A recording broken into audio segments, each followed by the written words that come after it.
వైఎస్ఆర్సీపీలో కొత్త ట్రెండ్ మొదలైందనే చెప్పుకోవాలి. తాజాగా సోషల్ మీడియాలో ఆర్భాటాల కోసం జనాల్ని పోగేయడం దగ్గర నుంచి కూడా ఒక పక్కా ప్రణాళికను అవలంబిస్తున్నట్టుగా అందుతున్నటువంటి సమాచారం. ఇంతకీ జగన్మోహన్ రెడ్డి గారి కొత్త ట్రెండ్ ఏంటి, వైఎస్ఆర్సీపీ ఫాలో అవుతున్న రూల్స్ ఏంటి, ఇదే అంశానికి సంబంధించి పూర్తి విషయాలు తెలుసుకోవడానికి మనతో ఉన్నారు senior journalist and political analyst Katta Karthik గారు. సార్ నమస్కారం అండి. సార్, మొత్తానికి ఓటమి పాలైన తర్వాత జగన్మోహన్ రెడ్డి గారు ఆయన స్కెచ్లు మరింత అడ్వాన్స్డ్గా తీసుకెళ్ళేసి ప్రజల్లో ఉండడానికి కావచ్చు, సోషల్ మీడియాలో వాళ్ళ పవర్ ఏంటో చూపించుకోవడానికి కొత్త కొత్త స్ట్రాటజీలు ఫాలో అవుతున్నట్టుగా సమాచారం ఉంటుంది. దాంట్లో చూసుకుంటే ఈ పెళ్ళిళ్ళకి మధ్య మనం ఎక్కడ చూసుకుంటున్నా కూడా పెళ్ళిళ్ళ దగ్గర కొంతమేర రచ్చరచ్చ అవుతున్నటువంటి పరిస్థితి.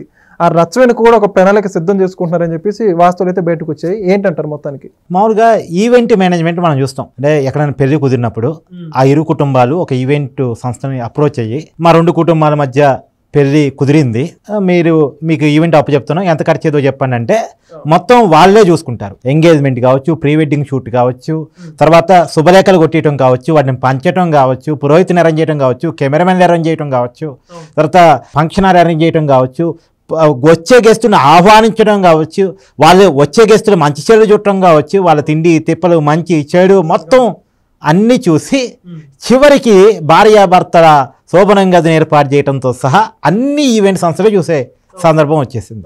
ఇప్పుడు రాజకీయాలను ఈవెంట్ చేశారు జగన్మోహన్ రెడ్డి గారు. మొదట్లో పార్టీ పెట్టిన తర్వాత 2014 ఎన్నికల్లో అనుకున్నంత పరిస్థితి రానప్పుడు, పర్ఫార్మెన్స్ చూపించినప్పుడు, అధికారం కోరుకున్నా సానుభూతి ఉన్నా రానప్పుడు ఆవిడ ప్రశాంత్ కిషోర్ని అప్రోచ్ అయ్యారు. ప్రశాంత్ కిషోర్ పొలిటికల్ స్ట్రాటజిస్ట్ పేరుతోటి ఏమేం చెప్పాలి, ఎక్కడెక్కడ ఎలా ఉండాలో జగన్మోహన్ రెడ్డి గారిని గైడ్ చేస్తూ ఆయన చెప్పినట్టు జగన్మోహన్ రెడ్డి గారు డ్రామా ఆడుతూ ముందుకెళ్లారు. ఇప్పుడు ఒక వెహికల్ వస్తుంది, ఆ వెహికల్లో నుంచి ఒక ముసలావిడ దిగిద్ది, ఒక చర్మ వ్యాధి ఉన్న మరొక మహిళ కూడా దిగిద్ది, ఆ వ్యాన్ అది పక్కకి వెళ్ళిపోయింది.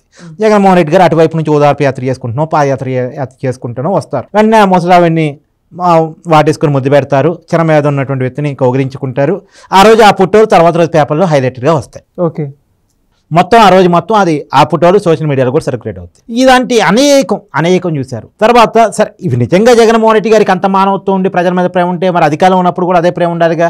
అధికారం ఉన్నప్పుడు డోర్లు ఎందుకు మోసుకున్నారు, పరదాలు పెట్టుకుని బయటకు ఎందుకు వచ్చారు, హై సెక్యూరిటీ పెట్టుకొని ఎవరికి కనపడకుండా ఎందుకున్నారు, మొన్న విఐపీ పాసులు ఇస్తే తప్ప కలవని పరిస్థితిలోకి ఎందుకు జగన్మోహన్ రెడ్డి గారు దిగజారారు? అంటే జగన్మోహన్ రెడ్డి గారు వాస్తవ నైజం వేరు, ఆ రోజు ప్రదర్శించినటువంటి నైజం వేరు. ఆ రోజేమో పొలిటికల్ డ్రామా, పొలిటికల్ స్ట్రాటజీ చెప్పినట్టు. తర్వాత కోడికత్తి హైడ్రామా మనం చూస్తాం, బాబాయ్ హత్య కేసును ఏ రకంగా మరిచారో మనం చూస్తాం. అన్ని కలగలిపి 2019లో అధికారంలోకి వచ్చి, సో ఈవెంట్ చేస్తే మనం అధికారంలోకి వస్తామని జగన్మోహన్ రెడ్డి గారికి బాగా అర్థమైపోయింది. 2024 ఎన్నికల ముందు ఈవెంట్ కొంత ఫెయిల్యూర్ జరిగాయి. ప్రశాంత్ కిషోర్ కూడా ఆయన పక్కన లేరు.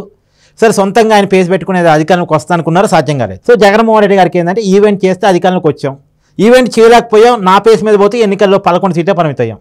సో నా పేస్ మీద పోవద్దు, ఈవెంట్ల ద్వారా పోదాం, ఈవెంట్ ద్వారా పోదామని చెప్పి ఇప్పుడు మళ్ళీ కొత్తగా పొలిటికల్ స్ట్రాటజీస్ని పెట్టుకొని ఒక పెళ్లిని ఒక ఈవెంట్గా చేసుకున్నారు, ఒక చావును ఒక ఈవెంట్గా చేసుకుంటున్నారు. ఓకే, ఇప్పుడు ఆయనకి ఎవరైనా పెళ్లి కార్డు ఇవ్వడానికి పోయారనుకోండి, అది అన్నీ పిఏ చెప్పేసి ఆ డైరీలో రాపిస్ చేస్తారు. ఇప్పుడు మనం వింటున్న సమాచారం చెప్తున్నాం. తర్వాత వెంటనే జగన్మోహన్ రెడ్డి గారి టీం ఏదో అప్రోచ్ చేద్దట వాళ్ళని. ఇప్పుడు జగన్మోహన్ రెడ్డి గారు మీ మ్యారేజ్కి వస్తూ ఉన్నారు, ఆ మ్యారేజ్నో లేదా కనీసం రిసెప్షనో ఇక్కడ లోకల్లోనే చేయాలి, వేరే స్టేట్లోనో లేదు, ఈ మధ్య డెస్టినేషన్ మ్యారేజ్ వస్తాయి కదా, అలా చేయొద్దు, ఇక్కడే చేయాలి. జగన్మోహన్ రెడ్డి గారు వస్తారు, ఆ పెళ్లికి అయ్యే ఖర్చు అంతా కూడా జగన్మోహన్ రెడ్డి గారు టీమే పెట్టుకుంటుంది, మేమే పెట్టుకుంటాం. ఇంతమంది జనాలు గ్యాదర్ కావాలి, ఇంతమంది యూత్ గ్యాదర్ కావాలి, ఇంతమంది మహిళలు గ్యాదర్ కావాలి, ఇన్ని బాణసంచా కాల్చాలి, జగన్ జిందాబాద్ అంటూ నినాదాలు చేయాలి, హంగామా క్రియేట్ చేయాలి, జగన్మోహన్ రెడ్డి గారు పలానా మహిళలు స్వాగతం పలకాలి. ఇదంతా ఒక ప్లాన్డ్గా ఈవెంట్గా జగన్మోహన్ రెడ్డి గారు ఏ టైంకి వస్తారు, ఎలా వస్తారు, వచ్చినప్పుడు ఏం చేయాలి, ఇవంతా కూడా ఒక ప్లాన్డ్గా ఈవెంట్గా చేస్తున్నారు. మన జోగి రమేష్ వాళ్ళ ఇంట్లో పెళ్లికి జగన్మోహన్ రెడ్డి గారు వచ్చారు, అక్కడ ఎంత హంగామా క్రియేట్ అయింది, ఒక ర్యాలీ క్రియేట్ అయింది కదా, ఒక ర్యాలీ చేశారు. తర్వాత మన బుగ్గన రాజేంద్రనాథ్ గారు మాజీ మంత్రి వాళ్ళ ఇంట్లో పెళ్లికి వెళ్ళారు, అక్కడ ఎంత హంగామా క్రియేట్ చేశారు. ఉరవకొండ కూడా అంతే కదా, ఉరవకొండ కూడా అంతే. మామూలుగా ఏంటంటే రాజకీయ నాయకులు, నేను సహజంగా చాలామంది ఎమ్మెల్యేని, ఎంపీలని, మంత్రులని వాళ్ళని చూస్తూ ఉంటాను కదా, వాళ్ళు పెళ్ళికి వచ్చినప్పుడు శుభకార్యానికి వచ్చినప్పుడు వాళ్ళ కుటుంబ సభ్యులు చెప్పేది, పెళ్లి కార్డు ఇచ్చిన వాళ్ళు చెప్పేది ఏంటంటే, జనంలో ఏం టైం ఏందో చెప్పండి, కొద్దిగా గుట్టు చప్పుడు కాకుండా వచ్చేసి అక్షంతలు వేసేసి వెళ్ళిపోతాం, కాముగా వచ్చి కాముగా పోతాం, మేము వస్తున్నట్టు కూడా సమాచారం ఎవరికి ఇవ్వకండి, వస్తే అక్కడ జనం గ్యాదర్ అవుతారు, కొద్దిగా ఇబ్బంది సెక్యూరిటీ ఇష్యూస్ అన్నీ వస్తుంటాయి, కాముగా వచ్చేసి సైలెంట్గా వెళ్ళిపోతాం. రెండోది, మా వల్ల మీ ప్రోగ్రామ్ కూడా డిస్టర్బ్ కావద్దు, మేము ఏదో సైలెంట్గా వచ్చిపోతుంటామని చెప్పేసి అంటూ ఉంటారు. ఇప్పుడు పవన్ కళ్యాణ్ గారు కూడా చాలా పెళ్ళిళ్ళకి వస్తూ ఉంటారు. ఇప్పుడు ప్రొఫెసర్ కె నాగేశ్వర గారి ఇంట్లో పెళ్ళికి నా దగ్గర నుంచి చూసారు, పవన్ కళ్యాణ్ గారు వచ్చారు. ఆయన వచ్చిందే తెలియదు, పోయింది తెలియదు, అట్టు వచ్చారు అట్టు వెళ్ళిపోయారు. సహజంగా రాజకీయ నాయకులు అంతే చేస్తూ ఉంటారు. ఇప్పుడు మన జేడి లక్ష్మీ గారి వాళ్ళ ఇంటర్ రిసెప్షన్ అనుకుంటా హైదరాబాద్లో జరిగినప్పుడు వచ్చారు, చంద్రబాబు నాయుడు గారు వచ్చారు వెళ్ళిపోయారు. అలా వచ్చింది వీళ్ళంది తెలియదు, అదే వాళ్ళు వస్తారు అటు టక్కున ఆస్పదిస్తారు వెళ్ళిపోతారు. అది ఉండే పద్ధతి యాక్చువల్గా. కానీ జగన్మోహన్ రెడ్డి గారు ఒక ఈవెంట్ మేనేజ్మెంట్ చేస్తూ ఉన్నారు. ఇది కరెక్ట్ కాదు, ఇది మంచి కల్చర్ కాదు. రెండోది, ఇది ఎవరికి అవసరం? ఊక జనాలతో జిందాబాద్ కొట్టించుకోవటం, ప్రతి ప్రోగ్రామ్ని జనాలతో నింపుకోవటం, జనాలు నాకు మద్దతు ఉంది అని చూపించుకోవడం ఎవరికి అవసరం? భయాందోళన ఉన్నవాడికి అవసరం. ఇప్పుడు జనాల్లో నిజమైన మద్దతు ఉంటే నువ్వు బలప్రదర్శన చేసుకోవాల్సిన అవసరం ఏంటి? పెళ్లి కాడ, చావు కాడ, మంచి కాడ, చెడు కాడ, అవసరం ఉన్న కాడ, అవసరం లేని కాడ ఏంటి బలప్రదర్శన? నీకు జనాబోధన ఉంటే ఉన్నట్టే లెక్క. ఇప్పుడు నేను సరిగా మాట్లాడట్లేదు అనుకో, నన్ను పిలువని నేను అడుక్కోవాలి. నేను బాగా మాట్లాడుతున్నాను అనుకో, నువ్వే 10 సార్లు పిలుస్తూ ఇంటర్వ్యూ చేస్తావు, నా బాగా చెప్తాడు విశ్వసిస్తాడని చెప్పేసి. ఇప్పుడు మనం అడుక్కుంటున్నాము, మనం జనాల్లో ఉంది అని మనం పొద్దాకు చూపించుకోదలుచుకున్నాం అంటే మనం ఏదో మిస్ అవుతున్నాము, మనకేదో భయం ఉందని అర్థం. ఇప్పుడు జగన్మోహన్ రెడ్డి గారు భయంలో గందరగోళంలో ఉన్నారు. జనామోదం ఉందో లేదో ఆయనకు అర్థం కావట్లే. ఒకప్పుడు ధైర్యంగా నాకు ఉంది అనుకున్నాడు, వైనాడు 175 అన్నాడు, సిద్ధమా అన్నాడు. కానీ ఏమైంది? ప్రజాక్షేత్రంలో జరిగిన యుద్ధంలో ఓడిపోయాడు. 151 సీట్ల నుంచి 11 సీట్లే పడిపోయాడు. ఇలా ధైర్యం లేని పరిస్థితి. 2029 ఎన్నికల్లో గనక గెలుపు రాకపోతే జగన్మోహన్ రెడ్డి గారి రాజకీయ భవిష్యత్తు మీద జగన్మోహన్ రెడ్డి గారికి చాలా క్లారిటీ ఉంది. 2029 ఎన్నికల్లో అధికారం రాకపోతే ఖచ్చితంగా ఈ లిక్కర్ కేసు తేలిద్ది. ఈ లిక్కర్ కేసులో జగన్మోహన్ రెడ్డి గారు నిందితుడిగా కాదు, దోషిగా జైలుకి వెళ్తారు. దోషిగా జైలుకి వెళ్తే ఆ రోజుకి పులివెందుల ఎమ్మెల్యేగా గెలిచి ఉన్నప్పటికీ ఉన్న ఎమ్మెల్యే పోస్టు ఊస్తవుద్ది. ఎందుకంటే 2 సంవత్సరాలకు పైగా జైలు శిక్ష పడింది కాబట్టి. ఇప్పుడు గాలి జనార్దన్ రెడ్డికి ఏ పరిస్థితి పట్టిందో జగన్మోహన్ రెడ్డి గారికి కూడా అదే పరిస్థితి పట్టింది. ఎన్నికల్లో పోటీ చేసి అర్హతను కోల్పోతాడు, జైల్లో ఉన్నంతకాలం కోల్పోతాడు. జైలు నుంచి బయటకు వచ్చిన తర్వాత కూడా 10 సంవత్సరాల పాటు ఎన్నికల్లో పోటీ చేసి అర్హతను కోల్పోతాడు. సో ఉన్న పోస్టు పోయింది, ఎన్నికల్లో పోటీ చేసి అర్హత కూడా పోయింది. జగన్మోహన్ రెడ్డి ఎన్నికల్లో పోటీ చేసి అర్హతను కోల్పోతే ఆ పార్టీ పరిస్థితి ఏంది? ఆ పార్టీ ఉనికి ఏంటి? అది జగన్మోహన్ రెడ్డి గారిలో ఉన్న భయం.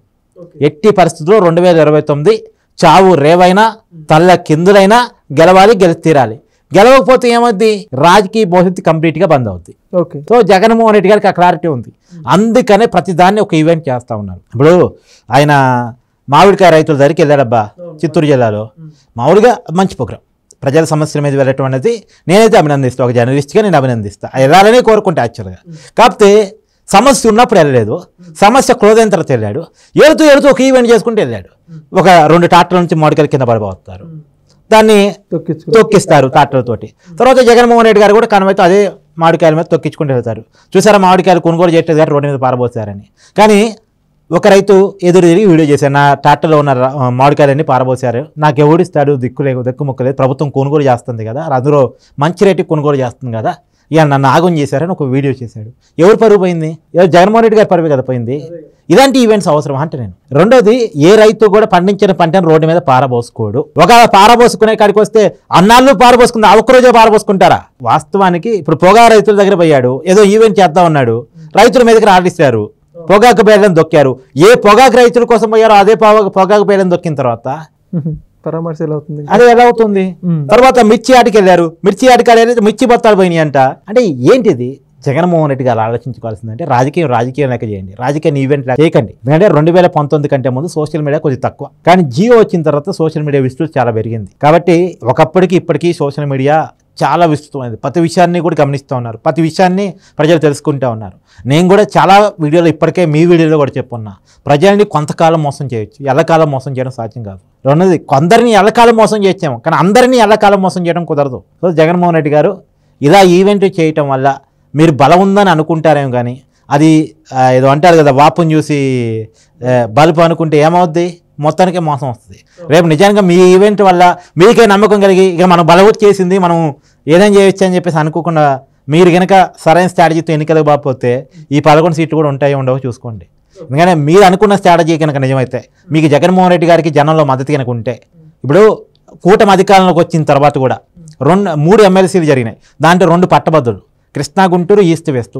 మీ పార్టీ ఎందుకు పోటీ చేయలేకపోయింది? ఒకవేళ మీరు మద్దతు ఇచ్చినటువంటి అభ్యర్థులు ఎందుకు డిపాజిట్ను కోల్పోయారు? తర్వాత పులివెందుల మీ సొంత మండలం కదా, మీ జడ్పీటీసీ ఉప ఎన్నికల్లో మీరెందుకు డిపాజిట్ కూడా కోల్పోయారు?